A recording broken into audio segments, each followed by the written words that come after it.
حالي ما بين الجزائر وتونس. وبعدين إذا تحب غدوة مداخلة، عندي فيديو من هشام المدب، هو أحد المتقاعدين من الجيش التونسي. عندنا جيران ما يحبوناش، وعندنا جيران هما السبب. اخبار وصلتني اللي هما السبب باش الدستور نتاعنا ما بقاش الاعتماد عليه، خاطر ما يحبوش الديمقراطيه في تونس. والجيران هذوما هي انظمه استبداديه، انظمه تقوم بعيده عن الديمقراطيه، لانه يعتبروا الديمقراطيه في تونس اجوارنا ما يحبوش تونس. لا اجوارنا تعرفوا كلكم عاد، اجوارنا ما يحبوش تونس تولي دوله ديمقراطيه، لانه العدوى تنتقل اليهم، يخافوا من العدوى، وبالطبع وقع اجهاض المشروع نتاعنا.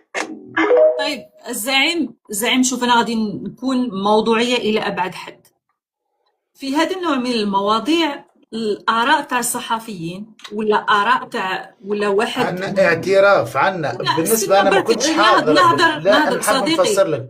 اذا عندك رحابه صدر، نجي غدوه نجيب لك الارقام الكل.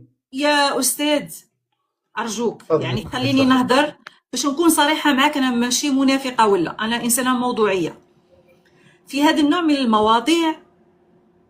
كي انسان يقول المصدر مثلا يكون واحد سياسي جزائري، او وثيقه رسميه، او وثيقه تاع مخابرات، او مثلا حتى اذا واحد بغى يستعمل مصادر اكاديميه، يقول انه هناك كتاب بايوغرافي مثلا لشخصيه سياسيه، واحد كان وزير او رئيس حكومه، هذا ممكن يعني ناخذوه كمصدر لحادثه معينه او شيء معين او فكره.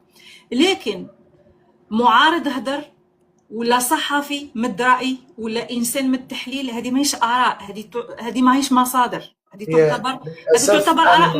مع احترامي، على بالي انت واش راك حاب دير، مع احترامي بيان سور. اما اذا كان هناك تصريح لرئيس وزراء او وزير تونسي، اهلا وسهلا. موجود. باش نعطيك مثل بسيط. انا ما كنتش حاضر للمداخله، انا جيت طلعت باش نحكي لك على الكورة. على بالي انا عارف. لكن إذا الأخ يتكرم غدا، أنت يمكن تحلي لايف، أنا موجود ونجيب الأدلة من وزير الخارجية الأسبق. جوستومون الصديق تاعنا لو جينيرال قال لك رئيس الوزراء التونسي الهادي نويرة قدم تصريحات في هذا الشأن. إيه، الهادي نويرة، وبعده ونيس وزير الخارجية الأسبق التونسي، فهمتني؟